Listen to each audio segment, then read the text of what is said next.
और इस वक्त एक बहुत बड़ी खबर मिल रही है। आपको बता दें, दिल्ली एनसीआर में एक बार फिर से भूकंप के झटके महसूस किए गए हैं। ये ब्रेकिंग न्यूज आपको बता दें, दिल्ली एनसीआर में 2 दिन पहले ही आपको याद होगा भूकंप के झटके महसूस किए गए थे। अब एक बार फिर से और बताया ये जा रहा है कि बहुत तेज झटके भूकंप के महसूस किए गए हैं। 3 दिन में ये दूसरा मौका है, दूसरी बार महसूस किया गया है। तस्वीरें भी कई सारी सामने आई है। कई लोग भी जब उन्हें ये एहसास हुआ कि भूकंप के झटके महसूस किए जा रहे हैं, तो कई लोग ऐसे जो अपने घरों को भी छोड़कर बाहर निकलने की कोशिश करने लगे, अपनी जान बचाने की कोशिश करने लगे। ये देखिए, इससे पहले भी ऐसी तस्वीरें सामने आई थी। आपको याद होगा 2 दिन पहले जब भूकंप के झटके महसूस किए गए थे, रात का वो समय था, एक के बाद एक कई बार कई सेकंड तक बताया गया था। 6.4 तीव्रता का वो भूकंप था और उस वक्त उसका केंद्र नेपाल में रहा था। हालांकि अभी ये जानकारी आना बाकी है कि अब कौन कौन से और इलाके हैं जहां पर भूकंप के झटके महसूस किए गए, रिक्टर स्केल पर इसकी तीव्रता भी कितनी रही होगी। लेकिन 3 दिन में दूसरी बार भूकंप का आना अपने आप में चिंताजनक भी है। ये बड़ी खबर हम आपको बता रहे हैं। दिल्ली एनसीआर में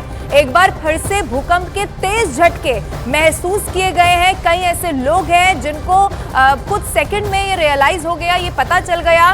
दिल्ली, नोएडा, गाजियाबाद में भूकंप के झटके महसूस किए गए हैं। दिल्ली के साथ साथ आसपास के भी कई इलाके, जिसमें गाजियाबाद शामिल है, वहां पर भी भूकंप के तेज झटके महसूस किए गए हैं। पिछली बार भी, यानी कि 2 दिन पहले भी जब भूकंप आया था, तो आपको याद होगा न सिर्फ दिल्ली एनसीआर बल्कि उत्तर प्रदेश के भी कई ऐसे जिले थे जहां पर भूकंप के झटके महसूस किए गए। अब जो तस्वीर हम आपको दिखा रहे हैं, ये भी आप देख लीजिए। इस तस्वीर को देखकर अंदाजा लगाया जा सकता है, क्योंकि इस वक्त हम भी जहां पर यानी कि स्टूडियो में मौजूद है, यहाँ पर भी न्यूज रूम में भी आसपास भी कई सारे ऐसे लोग जिन्हें ये एहसास हुआ कि भूकंप के झटके यहाँ पर एक बार फिर से देखने को मिल रहे हैं। ये तस्वीर आप देखिए, ऊपर जो लाइट लगी है आपको दिखाई देगा, वो कुछ सेकंड तक इसी तरीके से हिलती रही। यानी कि भूकंप के तेज झटके एक बार फिर से दिल्ली में, एनसीआर में, नोएडा में, गाजियाबाद में एक बार फिर से महसूस किए गए हैं। प्रियंका,